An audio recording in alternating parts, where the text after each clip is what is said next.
Good afternoon, everyone.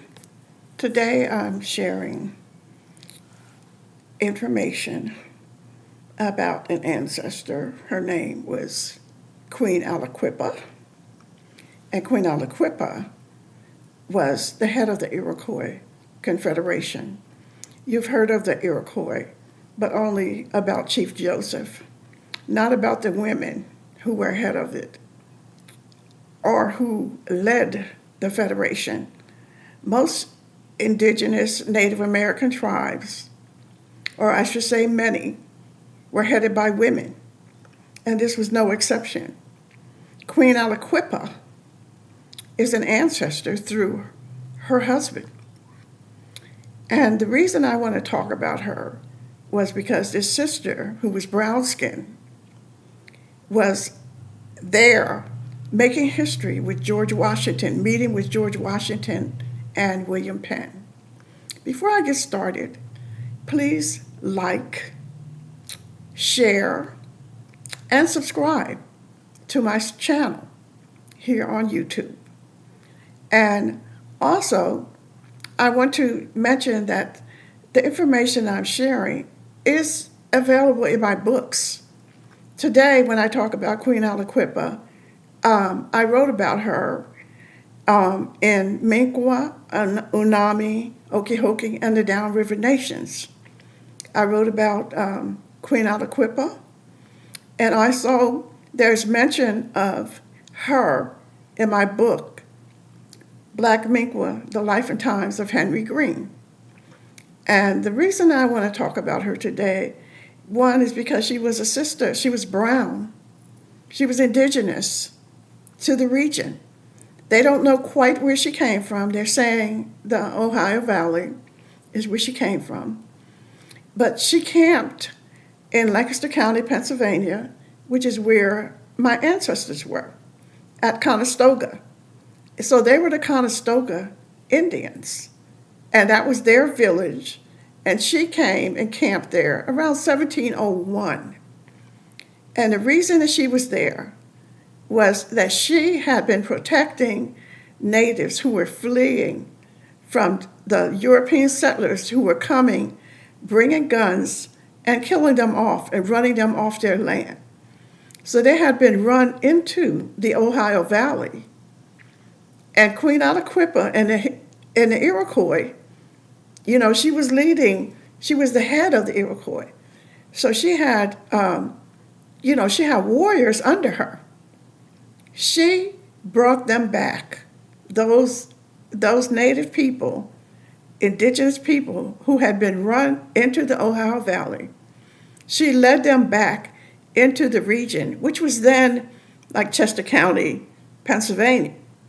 Lancaster, Pennsylvania came out of Chester County, Pennsylvania, and so did Delaware County, Pennsylvania. So she led them back to Chester County, and she met with George Washington, who knew her through his being a frontiersman, or, at the time, the capital was in Philadelphia. So she was in that region, and he went and met with her, and she told him that there were issues going on with these settlers coming in and running the people off their land. And if she wanted to negotiate some land to make sure that they could remain on their ancestral homeland and not be harmed by the settlers. So William Penn, which is in Chester County, Pennsylvania, he met with her, and they agreed to a settlement of 500 acres, and they called it the Okehocking Tract. And those acres, it was a square, acres. It was a tract, and there was a warrant, and I believe there was a patent, to that land. And so it was agreed that the natives and their heirs and their lines could remain on that land unhampered and unbothered by these settlers. And what happened was William Penn, who, had negotiated with her, went back to England. And when he went back, here comes the settlers running them off the land that was promised them by Penn. There's a map, there's a track map, there's also written documents stating that this was their land, to be their land free and clear, and their heirs' land and heirs' property, like Europeans claiming heirs' property all the time. Well, this is what happened in Pennsylvania. And that land is now occupied by a town called Willistown. And then in Delaware County, Delaware County came up. They cut off Chester County at the land, which what often do with native land is they'll cut off the borders. They'll go in and set up a township or something where they cut off the borders of the land. So half of the Okehocking Tract is in Chester County, Pennsylvania, and the other half is in Delaware in what is now called Ridley Park. In Conestoga, Queen Aliquippa set up a village with the other natives who were there, with the Conestoga who were there. And the Conestoga were part of the Susquehanna tribe. And they were on that land, and that land was being given to the Welsh. So they called it the Welsh Tract. George Washington and William Penn met there and settled and agreed that 10,000 acres could belong to the natives who were there. And that's called the Conestoga Tract, Conestoga Manor Tract. And of course, the same thing happened. The Europeans came in and ran off or killed the natives who were on that land. And these are my ancestors. These are the people whose last names, given to them were Green. Part of the Iroquois Federation is my Martin and Johnson ancestors. These were native people who were run off the land, who, when they did return, were able to return several generations later, were listed as mulatto and not allowed to claim native status. And Queen Aliquippa also,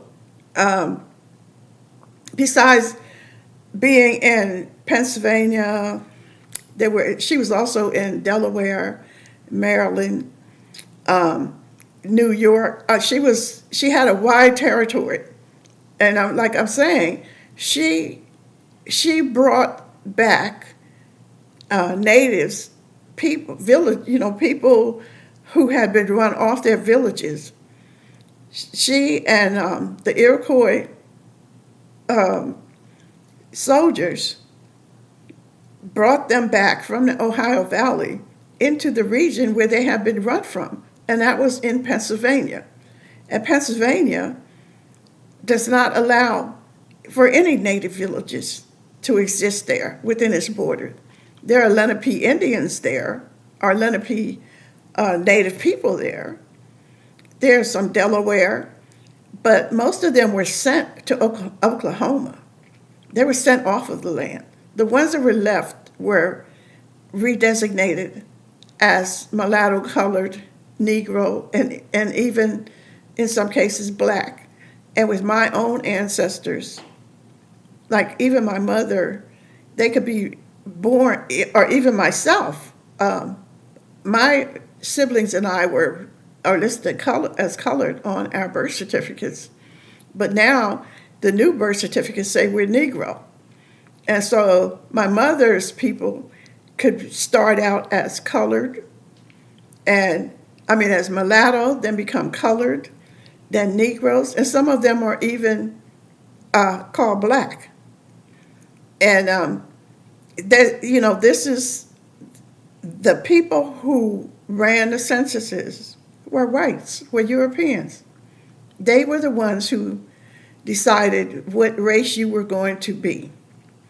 And, they would come and knock on your door, count how many people were in your house, and ask questions or decide themselves what you were.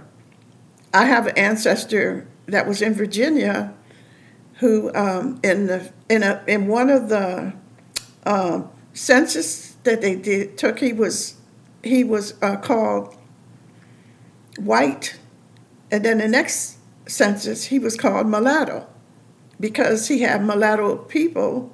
He had identifiable mulatto people in his house, so that's what they were looking at. Or they would ask a neighbor, and the neighbor would say, "Oh, they're not white. They're Negroes, or they're colored, or they're mulatto," and that's how it would go. If a white person said it, that's what you were.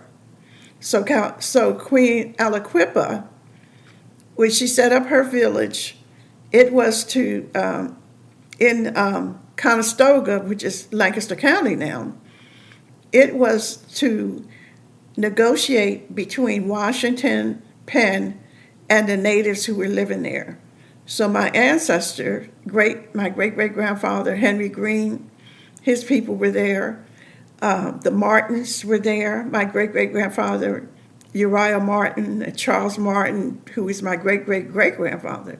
They were all there. Their people were there. And they were being scattered.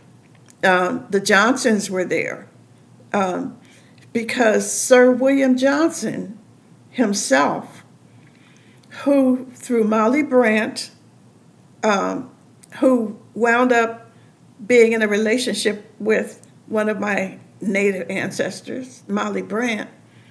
So William Johnson, he was much older than her, but he was negotiating also on behalf of the tribes. And none of that mattered.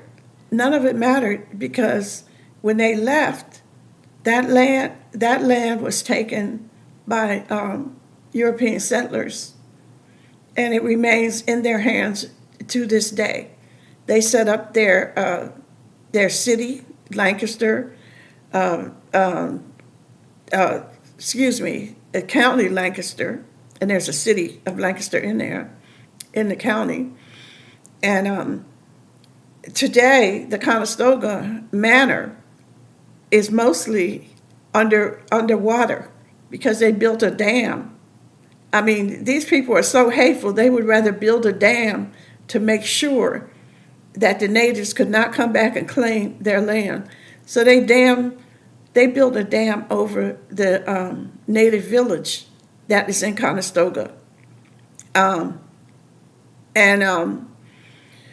You can see the village. This is what I'm told, that you can still see, the village there that they just ran water over and left intact. There probably some bodies are down there too. But this was at the, this is part of the Susquehanna River. So these were Susquehanna people, the Conestoga. And Queen Aliquippa, this brown-skinned indigenous woman, she was doing the right thing. She was brave. I mean, can you imagine her being the leader of the Iroquois and having people under her who she gave orders to, who did what she directed them to do? And don't ever believe that the Iroquois didn't fight back, didn't have battles, but you're never going to hear it from them. You're never going to hear the battles that the Iroquois won, and you're never going to hear much about a woman being a chief of the head of the Iroquois, even though most native tribes have women, or matrilineal. And so, I want to give honor to her. I want to give props to Queen Aliquippa, and I want you guys to be curious about who she was and what her accomplishments were in that region. And she tried to do the right thing, but And she did the right thing. And, and there's a recorded history of what she did. So today we honor her. We honor Queen Aliquippa